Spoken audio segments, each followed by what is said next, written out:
Hello guys, my name is Sub-Zero Exabyte and I am having a fantastic day. And I hope you guys are having a fantastic day as well, and if not yet hope you are going to have a fantastic day. But I think I know a certain way how I can make your day fantastic, and that is what we are going to do right now. Because we are going to something very dangerous. We are going to try to prevent TNT from exploding, so let's get right to it. And you know what I hope I will do when I set off the TNT as well? I hope I will kill a lot of mobs with it, because if there is one thing that I hate, then it are those mobs that try to kill you and blow your things up. I remember once I was with Chip just doing our thing, you know, building new things. I think at that time we were busy with a train station, so everything was going great. We had a small group of people that also helped us doing what we were doing. But then it started becoming dark and I told them to get some rest and do something for their own, so they left and Chip and I just continued working on the train station. Chip was working on the roof and suddenly he screamed, "We are under attack." I thought he was just kidding, right? But then I saw him jumping off the building and running towards the armory to get geared up, so this was not a joke.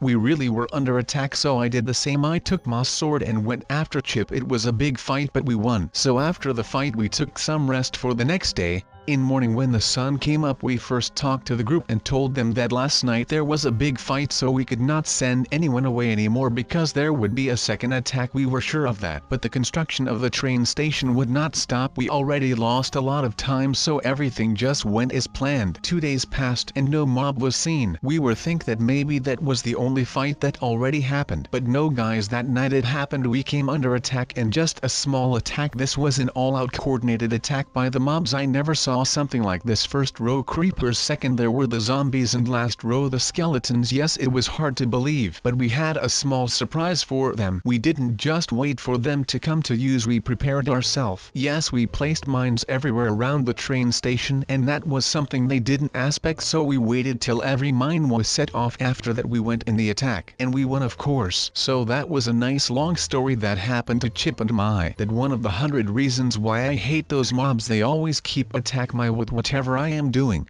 Funny thing is that they somehow keep getting smarter and smarter, so that might be a problem for in the future, but not now, because now the only thing that they can destroy is some explosions. As you can see, beautiful people, the explosions are getting a bit of a shape. Just a bit more and we will be ready soon. But I don't really know how we're gonna detonate so much explosion at the same time. Maybe I should make something with redstone, but I am not sure if that is gonna work. You know, at this moment I needed Chip because he knows everything about redstone. I am not saying I don't know anything about it, but Chip just knows more, especially about redstone. He just knows how everything in this game works. So where are you, Chip, when I need you? Ha ha ha. No, I am kidding. He is always there for me when he needs me, so that isn't a problem for now. How big should I make this? You know, we should name this big ball of explosions something. Let's give it a name, but how could name a big ball of explosions? Let me think. How about Angry Ball? No, that is just too basic. Let's call it Power Boom. Yes, I like that. So guys, how big should Power Boom be? Darn guys, Power Boom really sounds cool. Ha ha ha. Let's see how big we could make it. And besides of that, should I also fill in the inside of Power Boom? I think that just might be too much of filling in, so maybe in the end if we manage to extend the time, but I won't promise anything at this point. So I think the ball is coming to an end now, so what is up next? I think we could just fill up the ball for a bit.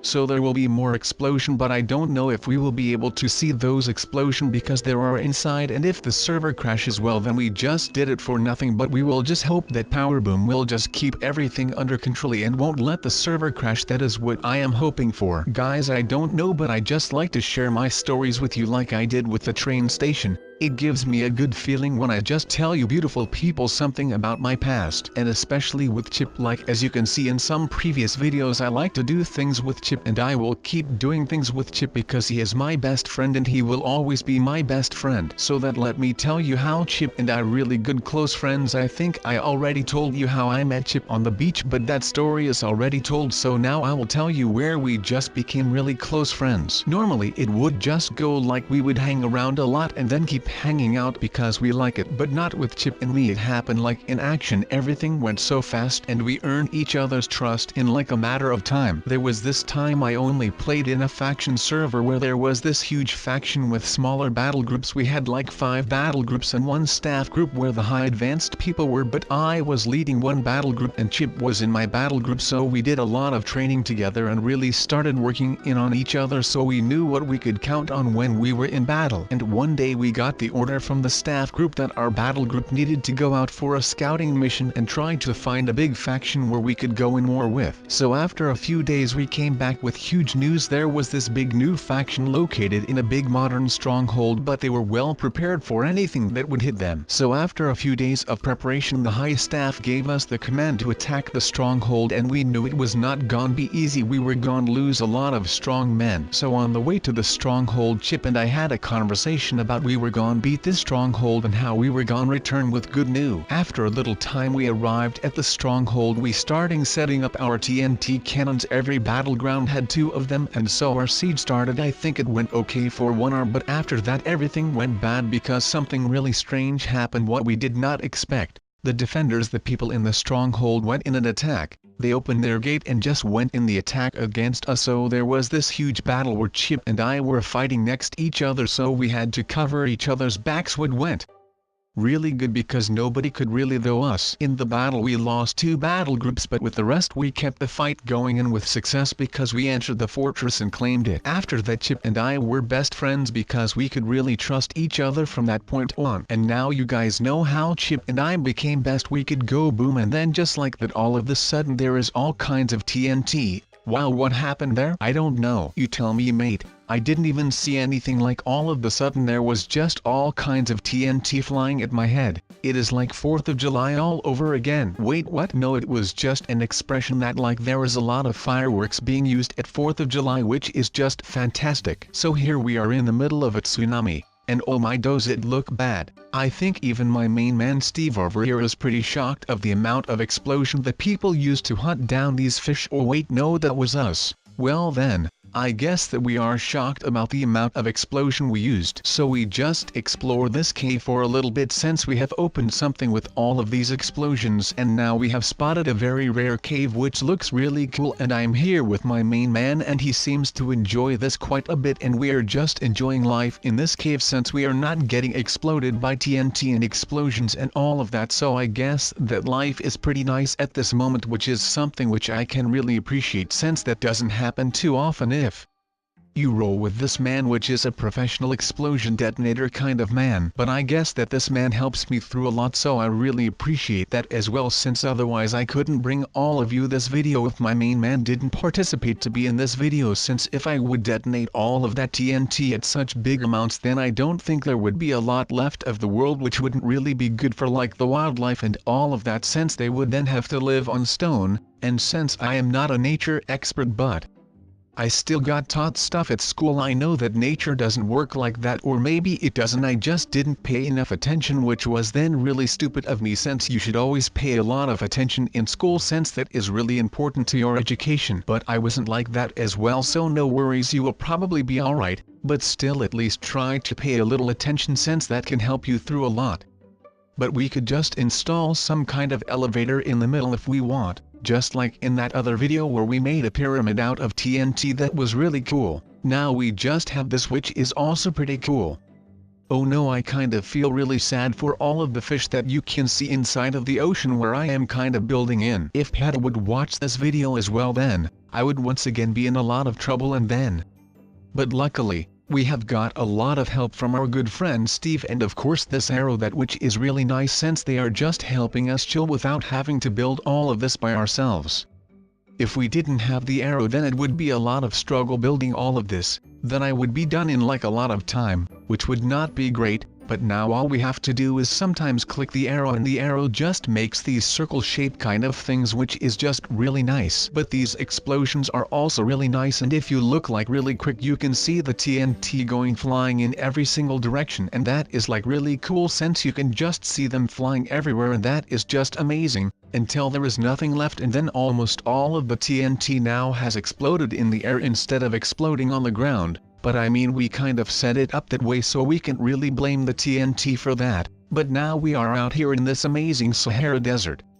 And I'm just going to make a really nice shape like this, and then it is kind of shaping up, and then you just low-key place some TNT all around it so it kind of gets a nice circle form, and then all of a sudden it is a circle with an island which is made out of TNT in the middle, which is just the best. So if you look at it right now, it just looks amazing, and I think the impact on the world when you ignite it will be even greater, which is just fantastic. Since this is all for research purposes, I think that the TNT will go flying like literally everywhere, which is going to be pretty interesting if I do say so myself. So now we kind of didn't leave any sand in the middle of the TNT things left, so now it is just a massive ball of TNT. I don't think you could play sports with this ball though, and if people ask me, what do you do for a living then I will just tell them that I run that one place in Minecraft that blew up with popularity, and I am the proud owner of that place because I thought of that idea and I trademarked it, so now I get money from every company that tries to do the same. Well, I don't think that is how trademarks work, but that is okay because it might be like that, I don't know, like maybe it is. Who knows? Only the people that work on trademark will know. Is that a company? I don't know. So many questions that have no answers, but they really need answers because I want to know. And people will say, hot darn, you have built that roof that is on top of that amazing cozy warm club? And I would be like, hell yeah, I built that because I love that place and I put some effort in with deciding which roof would look best on it, and I think this flat roof will definitely look best because we do not want an attic or a double-story house, so this is enough because we do not have to have a second floor if we are not going to use it. So what will be the point of having something that you are not going to use? And I am certain that it would even look ugly on this house because it is just a club, and it would be ridiculous to have a two-story fidget spinner club. But on the other hand, we could just build a second floor and then we could live there and feel good about ourselves, and we would have a nice bed and all kinds of nice things, and we can live there and everything will be good life, and then I am happy and I do not have to build an apartment in New York or Tokyo, but I would be living somewhere in Minecraft. But then because the place of the club is a bit secret, then I will have to provide for myself. And not only with getting money, but I would have to hunt my own food, and I would need to chop wood from my oven and all kinds of stuff that I would need to take care of. So once again we come to the conclusion that we would be best off without a second layer. But we now have the fidget spinners inside of the place that, well, I lied a bit, you do need to make a little kiddie pool. But it is not a swimming pool, it is a swimming pool. Yeah, you must be really confused right now. Yeah, me too. But you need to have a swimming pool for the TNT. And because I am high up in a mountain where there is snow, then you might get ice. So that wasn't really smart of me, but you can just get rid of the ice with one click or button press. So yeah, the redstone part might have been confusing a bit, I don't know, but it seems to already work. And that water that will just hold the explosion stuff that I said, was that what you just saw? So yeah, that is what I meant. It was pretty vague, but I mean it works, so it is just great. We just need something to pull, and then the redstone on the other side will get to activate it, and then we can place all of the TNT, and then we have a cool pool for the TNT, and then it is going to stay there, and then if we explode it, then it is gone, and I think the water is also gone, so I recommend to have an infinite water pool or something. But yeah, as you could see, it works pretty well, and the cannon is pretty cool, and we are just going to blow ourselves to the space, and then we are a spaceman. And let's just hope that I don't forget to bring my space helmet with me. I need that when I am space, otherwise I would not have any oxygen, and that would not be good. I need oxygen to breathe, so we are going to not forget our helmet. That was a note to myself, and let's just pray that I won't forget to bring it. But I think that I will remember that. And now we are going to try it again, and let's hope that we get really high up in the air this time. It does take a bit of time before all of the TNT is exploded, so that is not really that nice. But there is no other way to fix that, so we are just going with this design. Oh yeah, and if you haven't noticed yet, I told all of you if you are going to do this in survival. Well, one thing that I forgot to mention is that if you want a proper burial, then use this, but do remove all of your stuff from your inventory. And I recommend you using all of your levels to enchant something, because otherwise you will lose all of those levels, then it is just a waste, and you could have just enchanted a hoe and then all of your crops would be enchanted. But no, instead you chose to waste all of your levels to have a proper burial. But I mean, that is your choice, not mine, so do whatever you like with that, and let's just pray that you do it safely. No, just kidding, there is no doing the safe. It is dangerous, so don't do this at your house. Just do it on a mountain or something, then you will be okay. So, we did a couple of good upgrades to our hefty device and we made a really cool little TNT launcher, and let's just hope that this will work really well. I call this the Sub Launcher 3001. The 1 is because this is not the 3000, but the previous one was the 3000. So, end the video right here. I will see you back in the next video, but for now I say goodbye.